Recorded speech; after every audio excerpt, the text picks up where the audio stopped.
Let's return to This Week in America. Here's your host, Rick Bratton. Welcome back, everybody, coast to coast, This Week in America. Our Side of the Wall, Patriotic and Inspirational Poetry from Unusual Perspective from Lit Prime Solutions is a collection of poems from Brian B. Hawthorne that present a poet's eye view of what for many are common and ordinary occurrences.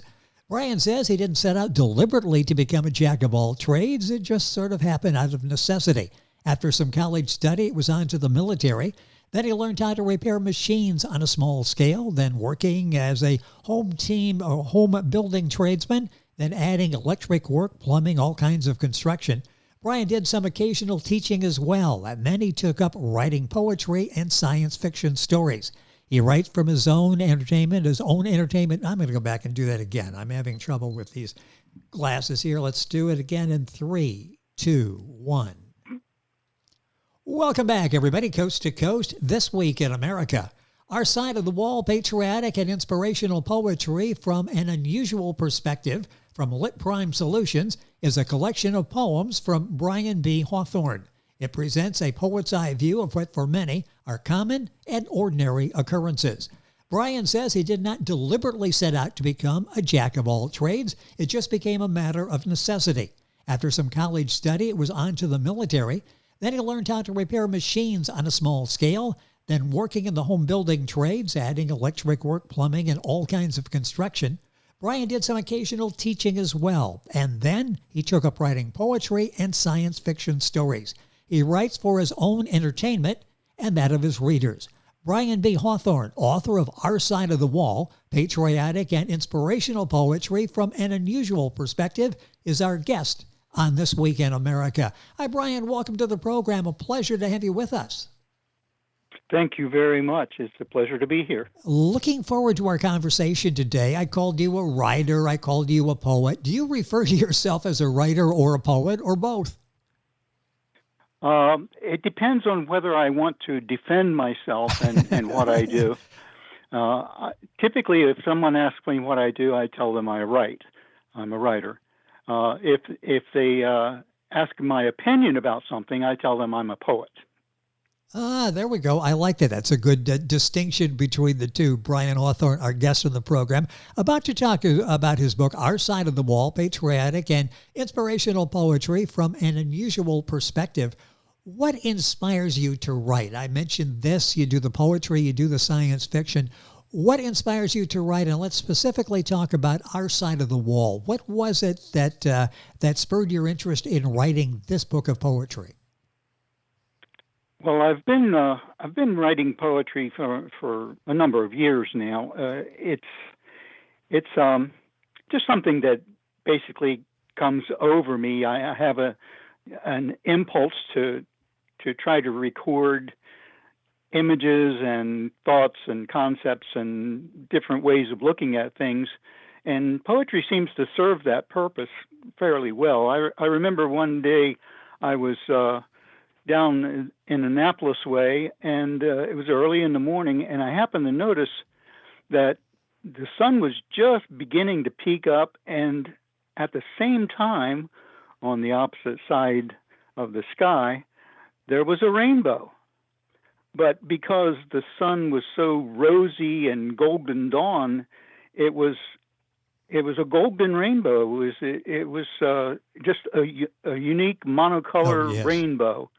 And I couldn't get over how remarkable that was. And it was all depending on the timing.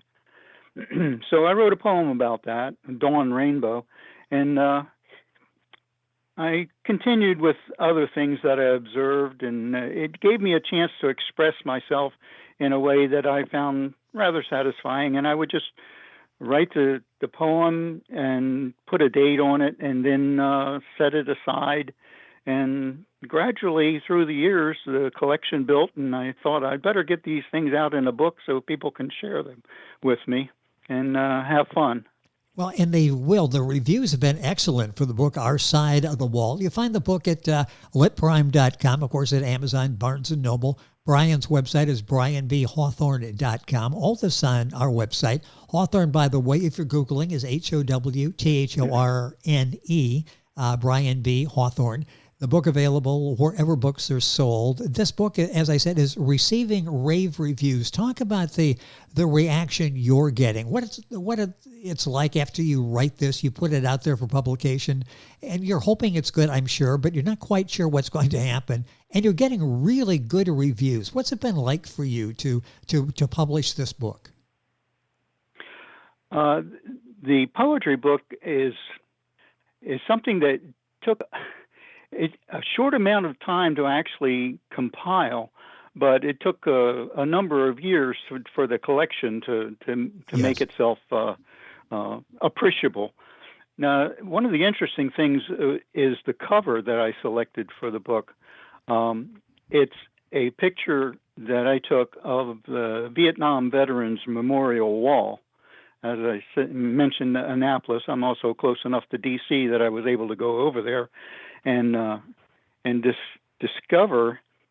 Well, I had done an internet search on things that were happening with my name, and I found out that I was being married in one small town in down south, and I was acting as pallbearer in another, and people with my name basically were doing all kinds of things. I am Legion. I'm all over the place. I'm doing all kinds of things.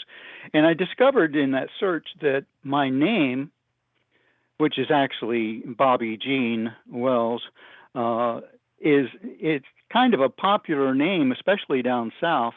And it had been engraved on the Vietnam Veterans Memorial Wall. And I thought, wow, that is a very odd thing. I accept that other people are doing things. They're singing and they're entertaining people, and they're as I said, acting in funerals and things like that. But I had not any inclination or any indication that my name would be on the wall. I mean, I haven't died. I served during the time of Vietnam, but I didn't have too many bullets shot at me, I don't think. Or if I did, someone else was unfortunate enough to catch the one with my name on it, because my name is on the wall. But I in writing the book, in writing my other books as well, novels, I chose the pen name Brian Hawthorne because at the time my children were younger, and some of the things I wrote might get people excited, and I didn't want them to track down my family and make things Yes. awkward for us. That's interesting. So I used a pen name, but my real name, as recorded on my driver's license, is engraved on the Vietnam Veterans Memorial Wall. So I took a picture of that, and I used it as the cover photo for the book, Our Side of the Wall. And, of course, the first poem in the book is called Our Side of the Wall. I want to have you in a few seconds here to make sure we've got time. Read several of the poems from the book, Our Side of the Wall. While you're getting that ready, let me just ask you a couple more questions about the book. And again, this collection of poetry available basically wherever books are sold. Litprime.com, a good place, Amazon, Barnes & Noble, and all of that on our website, thisweekinamerica.us. What was this experience like, collecting all of these poems and then making the decision to publish these? What has this been like? People will read you, people who don't know you read the poems and be moved emotionally by your poetry. Oh, I hope so. And it doesn't have to be a significant emotion. I like to go for a little twist at the end to show people that yes. It's memorable, because if you look at it this way, it's kind of different. And that's why I think this is resonating so well. This is not just a typical book of poetry. It takes some twists and turns. It is a little bit different. It gets you thinking as you're reading the poetry. And Brian, I'd like you to read the first one of the title poem is Our Side of the Wall. Would you read that for us, please? Sure. I've got it right here. The souls of heroes are laid down like bricks in ordered rows to make a wall, an edifice, a structure that still grows. Upon this side, stern silence reigns, the code of fallen men. It takes a focused feeling to receive our thoughts again. The thing that every soldier here would say is short and sweet. Go live your life, but learn as well. Don't make this scene repeat. If there were one thing I would say, I'd say it with a shout. This wall's not here to keep us in. It's there to keep you out. So well written, so well read. What emotions went into that for you? Well, I was trying to identify with the poor, unfortunate soul who caught the bullet with my name on it. Yes. But I was also trying to set up the feeling, the emotion, the state of mind of the people that served, that took up weapons and defended democracy and that sort of thing. They have to get into a kind of state of mind that they realize, that the sacrifice is potential. It's very threatening, but they do it anyway, and that's what makes heroes. And that poem is so well done. That is I will call it the lead poem. It's the title of Brian's book. The title of the book is Our Side of the Wall, Patriotic and Inspirational Poetry from an Unusual Perspective. And the title of that poem he just read is Our Side of the Wall. The next one up I'd like you to read, if you would please, A Walk with God. Yeah, I wanted to show a little variety, not just, patriotic, but Yes. Other thoughts that people dedicate themselves to, and our relationship with God is one of those that not all of us are comfortable sharing. But I wrote a short poem about how I feel about it, and I thought it might be fun to share that. A Walk with God. God and I were walking along the endless sands of the beaches of forever on my familiar span. I had a million questions. He had one answer. Yes. Whatever's not a small reward is just a simple test. I try to walk here every day. We watch the time and tide. The rhythm of days is lulling, just I and with him beside. I have no fear of fortune as we are walking here. For peace and joy encompass me, because my God is near. How long did it take you to write that? What was the moment of inspiration, and how long did it take to compose that poem? It doesn't take me long. I have another poem that describes the process about my being infused with a spirit or something like yes. that, and it's I go into a fugue, and I don't know how long it takes, but it actually happens pretty quickly. I just get inspired and sit down and start writing, and sometimes I have to think about it. I wrote a poem about the demise of a cat that took me months to work up the courage to actually write it, but I don't think I put that poem in this book. But it was interesting. There are things that you feel that you want to express, but you know that nobody's going to be comfortable in how you express it. But this it doesn't take me long, and if I keep it short, trying to match up the attention span of my typical audience, then it's not too difficult to. I have one poem that covers 4 pages. It's my epic poem about how what life was like before dirt came around. Now interesting. Because I was accused of being older than dirt. So. So that gave you an idea. I'm going to write a piece of poetry about that. With us on the program is Brian Hawthorne, Hawthorne. His website, brianbhawthorne.com. Brian B. Hawthorne is the title is his name on the book. The book is Our Side of the Wall, Patriotic and Inspirational Poetry from an Unusual Perspective. A few minutes left in the program, but I would like you to read one more, if you would, please. And I think Ash Dream is one that we've talked about sharing with the audience. Okay. Just turning the page here. That is good. And again, information on Brian's book on our website, thisweekinamerica.us. Book available at Lit Prime, Amazon, Barnes & Noble, all of the usual places. Yes, this poem is from page 43 of that book, called Ash Dream. Sometimes in a fireplace, a limb will be consumed so slowly, so gently that it retains its form, just as it was in life, the shape of the veins, the mark of the bark. It shares those moments warm and filled with sunshine, having knitted structure out of the very air. Such magic that it weaves its dreams in daylight, making sugar chains too long for eating for any but termites or beavers by their stream. Those streams of tears that fall upon the hills. Let me read that again. Those streams of tears that fall upon the hills after traveling on the sighs of a tropic wistfulness, to dash out all their hopes in northern climes, for trees to sip and gossip with a stately cheerfulness.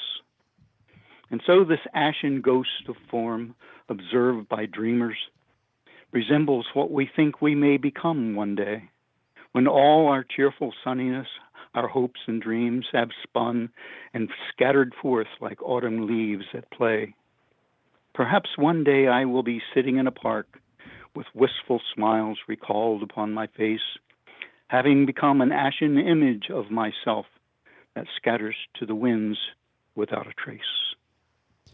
So well done. Just one example, actually three, that Brian was able to read in the program today from his critically acclaimed Our Side of the Wall, Patriotic and Inspirational Poetry from an Unusual Perspective. A couple minutes left in the program. I talk about this desire you have to write science fiction as well, and you've done that successfully. Talk about science fiction. What was the inspiration for that, and how is it difficult as a writer and poet to juggle the poetry with the science fiction? I think there's a corollary between the two. My poetry, for example, as I said, I like to have a little twist to get people to look at things differently. Not necessarily my way, but just to realize that there is an alternate way of looking at things. And science fiction offers the same possibility, the same potential. My emphasis in my science fiction stories is in the realization that we have at our hands the ability to mold and shape what human society will be. We grow ourselves in various ways depending on the direction we want to take and how we influence the people around us. And so, for example, what we call sexual selection is the primary means by which we shape the people that we're attracted to and the society that results from it. Interesting. So you have us thinking with your science fiction as well as with the poetry, and from an unusual perspective. And that's what you bring to. That's sort of your trademark here, isn't it? An unusual perspective. You give us something to think about, and maybe something different to think about than what's normally presented. Oh, yes. I want to get into people's brains and just peg something down there that they trip over every time they venture out into the world. I'm going to make them think whether they want to or not. And that's the nice thing with the science fiction books that Brian writes, as well as the poetry. What are you working on now? I got a couple minutes left. Let's talk about what you've got coming up. What are you working on now? If someone were so unfortunate as to have inflicted upon himself reading all of the books that I've published, then one thing that will occur to them is that there's a great potential for extending those stories a little further. I wrote a book, wrote and published a book last year called Sweet Tooth. And I noticed as it was getting closer to being released that when I did a search, I noticed that there's a big production on something called Sweet Tooth. They've made a book, a graphic novel, a movie involving children who have the characteristics of animals. And I had no idea this was going on. And I'm launching a book called Sweet Tooth at the same time, and it's an entirely different subject. But if you read that book, you realize, well, this is all backstory ready to launch into an adventure, but where's the adventure? I'm at the end of the book, and the adventure is yet to come. And, well, that's what I'm going to have to provide, I suppose. That's interesting. So these are like building blocks as you're doing this, that you can continue the story. And is there a lot of research that goes into what you do? I just make stuff up. Oh, okay. That's a lot easier. I use things that are going to affect human beings in the future. It's possible to write science fiction for the past, but typically your science fiction writers use the future. And Sweet Tooth takes place a little over 100 years from now. So you want to pull in those things that can change human society, and genetic tampering with our genome, our DNA, is one thing that will definitely affect us. But I have the feeling it's our book of DNA, and we have the right to edit our own book if we want to. So what will happen when we start doing that? And that's one of the things that Sweet Tooth is about.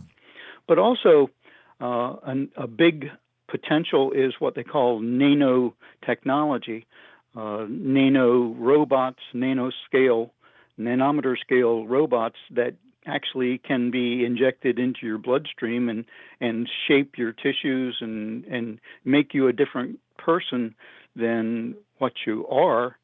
And hopefully it'll be a better person in many ways. Boy, you've got so much that you've written, so many great ideas for future books. Check Brian B. Hawthorne, and that's the website, Brian B. Hawthorne. Hawthorne, Hawthorne, quickly, Hawthorne.com. Brian B. Hawthorne is the author of the book we talked about today, specifically Our Side of the Wall, Patriotic and Inspirational Poetry from an Unusual Perspective. The book available, litprime.com, Amazon, Barnes & Noble, all of them. Link on by going to our website, thisweekinamerica.us. And click on the author. If you're at Amazon, for example, click on and you'll see the other works. And it sounds like very soon some other works will be coming out by Brian. Brian, time went by too quickly. It's been fascinating having you on the program. Thank you for spending some time with us. Hopefully we can do this again on future books. Thank you for being with us. Thank you very much for having me. It's been a pleasure. It's been our pleasure to have Brian B. Hawthorne with us on the program. Information, of course, on our website, thisweekinamerica.us. That's the name of our program, and we are right back on today's program after these important words of information. This Week in America is online. You can visit our website, thisweekinamerica.us. Scott Pinkerton, associate producer of This Week in America. Jay Anderson, segment producer. Ben Watson, webmaster. Otto Bechet, director of engineering and TV production. This Week in America produced and is a trademark of Blue Funk Broadcasting, LLC. For information on all of our guests and to listen to this week's show, our website again at thisweekinamerica.us. And I'm Sean Bratton, executive producer of This Week in America.